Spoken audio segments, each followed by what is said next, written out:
Boa noite a todos. Hoje é 23 de abril. Hoje é um dia que a gente teve as péssimas notícias em relação à evolução da pandemia no Brasil. Hoje é o dia em que a gente ultrapassou 400 mortes no dia. Tivemos 407 mortes, chegando a 3.313. É uma quantidade enorme. A gente teve hoje praticamente o mesmo número de mortes que a Itália e a Espanha, que estão tendo essa faixa de 400 e pouca, mas de forma decrescente, enquanto que a gente está com os dados em franca expansão.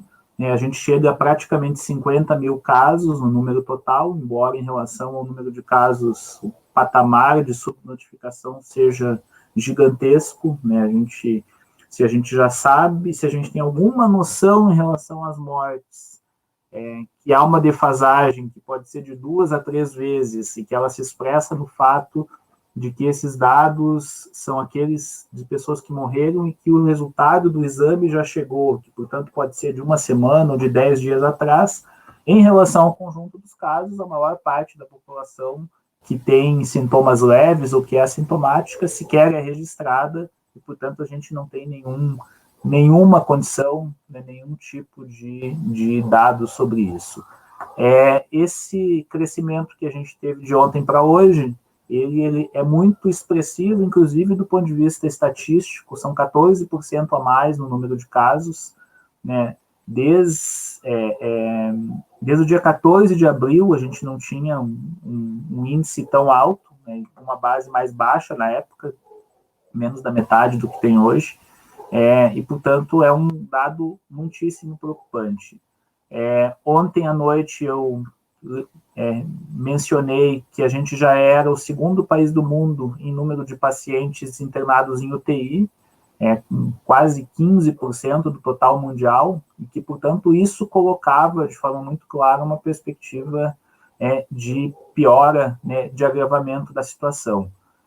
Se a gente observar os dados que eu tenho publicado diariamente, que tenho atualizado no Esquerda Online a cada 2 dias, a gente pode ver que de 10 dias para cá, o percentual calculado de incremento, de aumento do número de mortes, calculado de 2 semanas até o dia, ele vem caindo de forma mais ou menos lenta, ele vinha caindo.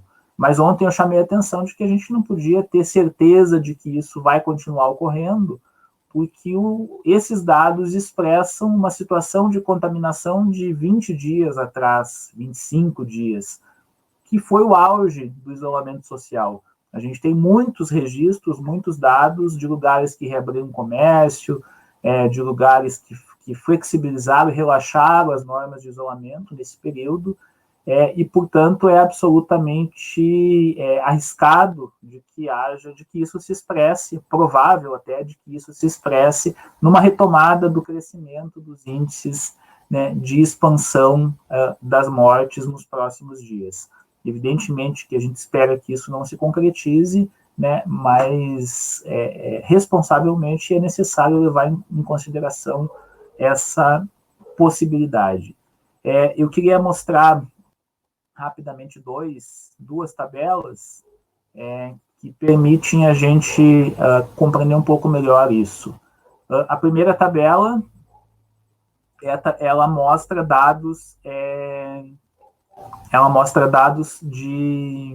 dos últimos 14 dias, até os de ontem. Então, está com 2.906 mortos no caso do Brasil, hoje já são 3.313. Naquele momento, então, até ontem, a gente tinha uma variação de 3,5 vezes, 3,54 ou 254%, se a gente quiser usar a percentagem, mas 3,5 vezes, no período de 2 semanas, o que é quase o dobro da média mundial, que é 1,95. Ela ainda é muito elevada, uma média, dobrar o número de mortes em 2 semanas é algo muito expressivo, mas a gente estava muito acima disso. Então, a gente tem aí um conjunto de países com crescimento elevado, com crescimento acima da média. O Canadá vem com crescimento ainda maior do que o nosso. A Suécia e a Bélgica são países que têm um relaxamento muito grande, né, nas normas de isolamento social. Hoje eu falei com um amigo na Bélgica que disse que ainda a Bélgica já é o país hoje no mundo, com exceção de San Marino, que tem 30 mil habitantes, é o país com maior número de mortes por milhão de habitantes, e ele me disse que há muita gente ainda minimizando o que está acontecendo e vivendo a vida, aspas, normal. O que é bizarro. A Suécia foi o último país da Europa Ocidental, ao menos, né, porque tem a Bielorrússia, que tem um presidente negacionista. A Suécia foi o último país da Europa Ocidental a admitir, né, medidas de isolamento. E os Estados Unidos, né, que ainda que não seja o mais alto no índice de variação, tem uma variação de 2,72 em 14 vezes, que é altíssima se a gente considerar que parte de uma base de 17 mil e que chega em quase 50 mil, né, no período de 14 dias. Daqui a 3 dias, provavelmente, nesse ritmo, os Estados Unidos vai chegar a 1 milhão, né, de contágios confirmados por exame.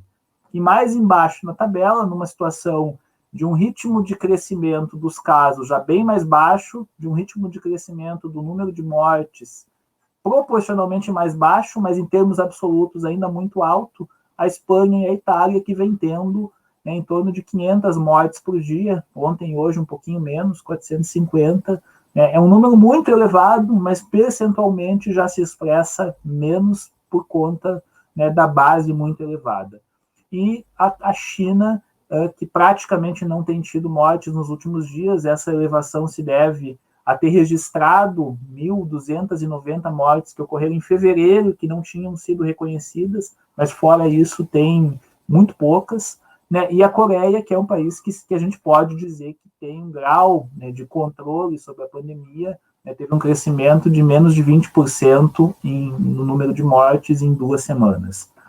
O outro dado que eu queria mencionar que eu fiz um recorte mais amplo, fiz um recorte de 20 dias, né, de 2 a 22 de abril, entre os 5 países que têm o maior número de mortes, Estados Unidos, Espanha, Itália, França e Reino Unido, ou Inglaterra, mais Escócia, Irlanda do Norte, esses países, em relação a alguns países que têm um número de mortes ainda menos significativo, mas que cresceram muito nesses últimos 20 dias e que, portanto, provavelmente vão ter uma elevação bastante significativa nos próximos dias. Aqui eu estou lidando com o número de casos, não com o número de mortes, portanto, isso significa que o crescimento dos contágios hoje vai se expressar em mortes daqui a 10, 15 dias, né? Enquanto a gente tem um percentual acumulado de crescimento em 20 dias,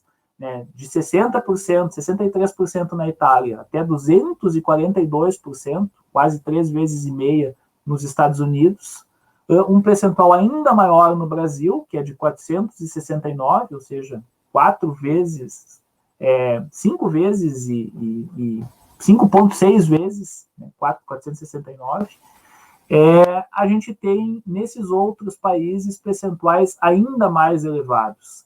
Muito especialmente a Rússia, que é um país muito, muito populoso, né, o 4º país do mundo em população, né, que teve um crescimento de 16 vezes, de mais de 16 vezes no número de casos, de 3.500 para 58 mil. E também a Índia, né, o 2º país mais populoso do mundo, que cresceu 8 vezes e meia, praticamente, 740%. Então, esses países, mais o Peru, o México e a Arábia Saudita, também são países que tiveram uma explosão ao longo do tempo.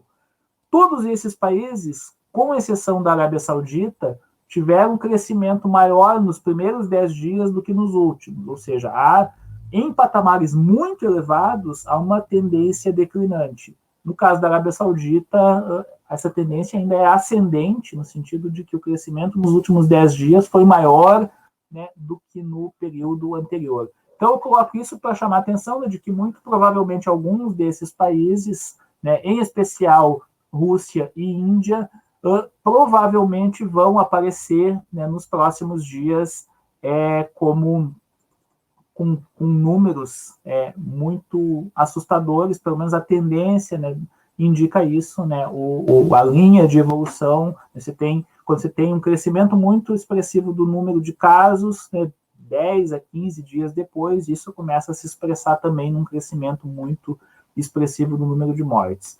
Por último, eu vi que, né, uma das coisas que foi mencionada, assim, que no caso dos dados do Brasil, tem disparidades que têm a ver com o dia da semana. Eu vi na entrevista do governo de São Paulo, por exemplo, que como ontem foi o dia depois do feriado, os dados ainda não se expressaram bem, e por isso, em parte, hoje eles foram mais elevados. Tem aquilo de que o dia que normalmente eles são mais elevados é terça-feira, porque segunda-feira é o dia depois do fim de semana.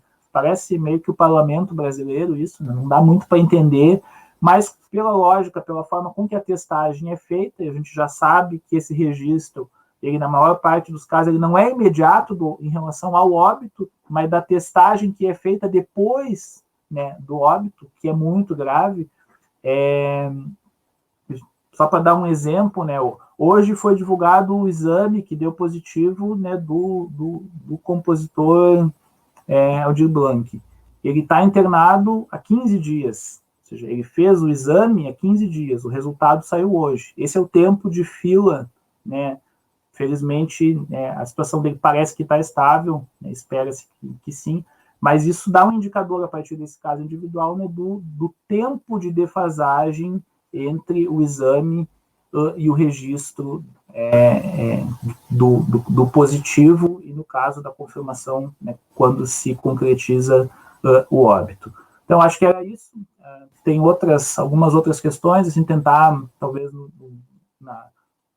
na conversa de amanhã, trazer um pouco dados da África, que têm sido muito pouco falados, que ainda não tem um crescimento tão expressivo, mas que, por uma série de condições, também tem uma possibilidade muito preocupante, e vamos ver como é que isso evolui amanhã, esperando que a gente tenha um número mais baixo, e esses mais de 400 de hoje sejam atípicos, né, e que esse crescimento não se dê nessa dimensão que esse dado tende a anunciar.